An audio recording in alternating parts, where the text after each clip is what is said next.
നമസ്കാരം. മലയാളി വാർത്തയിലേക്ക് സ്വാഗതം. സ്പീക്കർ എൻ ഷംസീറിന് പുല്ലുവില മാത്രമേ കൊടുക്കാറുള്ളൂ എന്ന് പലപ്പോഴും നമ്മൾ കേട്ടിട്ടുണ്ട്. അത് പലപ്പോഴായി നിയമസഭയിൽ നമ്മൾ കണ്ടിട്ടുമുണ്ട്. അതേ കാഴ്ച തന്നെ ഇപ്പോഴും കാണുന്നു എന്നാണ് വ്യക്തമാകുന്നത്. കാരണം അദ്ദേഹം പറയുന്നുണ്ട്, നിങ്ങൾ ആരെങ്കിലും ഒന്ന് സമാധാനപ്പെടൂ, പ്രതിപക്ഷം കേൾക്കുന്നില്ല. പ്രതിപക്ഷം നടുത്തുള്ളത്തിൽ ഇറങ്ങി സ്പീക്കറിന്റെ ഡയസിൽ ചാടിക്കയറാനുള്ള തിടുക്കത്തിലാണ്. അതേസമയം ഇവിടെ മറുപക്ഷത്ത് ഭരണപക്ഷമാണെങ്കിലോ സ്പീക്കർ പറയുന്ന ഒന്നും കേൾക്കുന്നില്ല. അത് മറ്റൊരു കാര്യം. എന്തായാലും രണ്ട് കൂട്ടരും സ്പീക്കർ പറയുന്നത് ഒന്നുമേ കേൾക്കാത്തത് കൊണ്ട് സ്പീക്കറിന്റെ അടുത്തേക്ക് രൂക്ഷമായ പ്രതിഷേധം ഉണ്ടാകുന്ന സാഹചര്യം ഉണ്ടാകുമ്പോൾ തൽക്കാലത്തേക്ക് സഭ പിരിച്ചുവിടാൻ തന്നെയാണ് സ്പീക്കർ തീരുമാനിച്ചിരിക്കുന്നത്. ഈ സാഹചര്യത്തിൽ സഭ പിരിച്ചുവിട്ട ഈ ഒരു സാഹചര്യത്തിൽ സ്പീക്കർ കൃത്യമായി തന്നെ ഇടപെടുന്നുണ്ട്. സ്പീക്കറെ പ്രൊട്ടക്ട് ചെയ്യാനായിട്ട് അവർ അതായത് നിയമസഭാ ഗാർഡുമാർ എത്രയും പെട്ടെന്ന് തന്നെ ആ സ്പീക്കറിന്റെ ഡയസിലേക്ക് കയറാൻ തയ്യാറായി നിൽക്കുകയാണ്. കാരണം എപ്പോൾ വേണമെങ്കിലും ഒരു പ്രതിഷേധം ഉണ്ടാകാനുള്ള സാധ്യത പ്രതിഷേധം ഉണ്ടായിക്കൊണ്ടിരിക്കുകയാണ്. ആ പ്രതിഷേധം ഒരു പരിധി വിട്ട് ഡയസിലേക്ക് ചാടിക്കയറാനുള്ള സാധ്യത വളരെ കൂടുതലാണെന്നാണ് വ്യക്തമാകുന്നത്.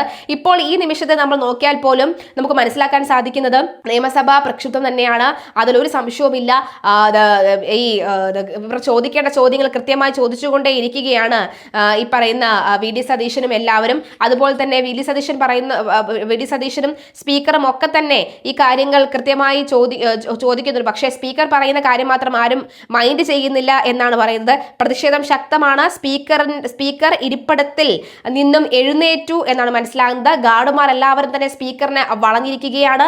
അദ്ദേഹം ഈ ഒരു തൽക്കാലത്തേക്ക് പിരിച്ചുവിട്ടിരിക്കുന്നു എന്ന് പറഞ്ഞുകൊണ്ട് അദ്ദേഹം എഴുന്നേൽക്കുകയാണ്. അദ്ദേഹം ഇരിപ്പിടത്തിൽ നിന്നും എഴുന്നേറ്റിട്ടുണ്ട്. സഭ പ്രക്ഷുബ്ധം എന്ന് പറഞ്ഞു കഴിഞ്ഞാൽ മുമ്പൊക്കെ തന്നെ നമ്മൾ കണ്ടിട്ടുള്ള രീതിയിൽ സ്പീക്കറിന്റെ കസേരയ്ക്കകത്തെ അടുത്തേക്ക് എത്തുന്ന ഒരു സാഹചര്യം വരെ ഉണ്ടാകുന്നുണ്ട്. എന്തായാലും ശക്തമായി തന്നെയാണ് പ്രതിഷേധം നടന്നുകൊണ്ടിരിക്കുന്നത്. സ്പീക്കറിന്റെ വാക്കുകൾ നമുക്കൊന്ന് കേൾക്കാം.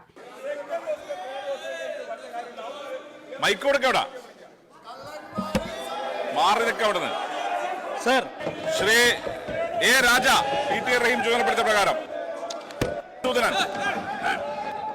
സർ, കേരളത്തിന്റെ വികസനത്തിന് തുരങ്കം വയ്ക്കുന്ന ശ്രീ 95 ശ്രീമതി ശൈല ടീച്ചർ ചുമതലപ്പെടുത്തിയ പ്രകാരം യു പ്രതിഭ ബഹുമാനപ്പെട്ട പൊതുവിദ്യാഭ്യാസം തൊഴിൽ വകുപ്പ് മന്ത്രി.